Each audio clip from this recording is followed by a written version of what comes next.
اگر اللہ نے آپ کو سورج کے غروب ہونے کا وقت دیا تو وہ آپ سے کہتا ہے کہ ادائیگی کریں. آپ نے اپنی ادائیگی نہیں کی، آپ کو جرمانہ ہوگا. آپ اپنی گاڑی یہاں کھڑی کرنا چاہتے ہیں، آپ کو کیا کرنا ہے؟ ادا کریں. آپ کتنے گھنٹے پارکنگ کر رہے ہیں؟ اے بینتا، آپ کتنی ادائیگی کرتے ہیں؟ $10 فی گھنٹہ آپ یہاں پارک کرنا چاہتے ہیں، آپ کو ادائیگی کرنی ہوگی. جب گھنٹہ گزر جاتا ہے، اب دوسرا گھنٹہ ہے، آپ کو زیادہ ادائیگی کرنی ہوگی. کیوں؟ کیونکہ ایک اور گھنٹہ شروع ہو گیا ہے اور آپ کی گاڑی ابھی بھی وہیں ہے.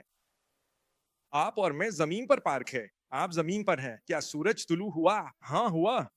کیا آپ نے ادائیگی کی؟ جی ہاں. اللہ فرماتا ہے تم زمین پر ہو. اگر تم زمین پر نہیں ہو تو فکر نہ کرو. 5 وقت کی نماز کو بھول جاؤ. سبحان اللہ.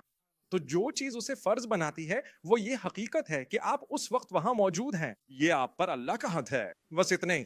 میں اپنی گاڑی کے لیے تو یہ کر سکتا ہوں لیکن اپنے لیے اور اللہ کے لیے نہیں کر سکتا. چلیں بھائی، آپ جانتے ہیں لوگ کیا کرتے ہیں؟ وہ اپنی گاڑی پارک کرتے ہیں اور چلے جا کے وہ حساب لگاتے ہیں کہ کتنا وقت وہ وہاں کتنی دیر رہیں گے.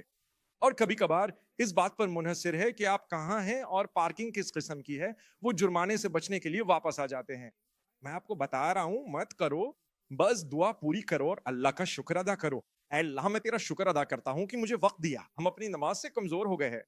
شاید ہم اس طرح نہیں کر رہے ہیں جس طرح ہمیں ہونا چاہیے. تو ہم کیا کریں؟ آج ایک وعدہ کرو، اے اللہ میری دعا سے مجھے تقویت دے.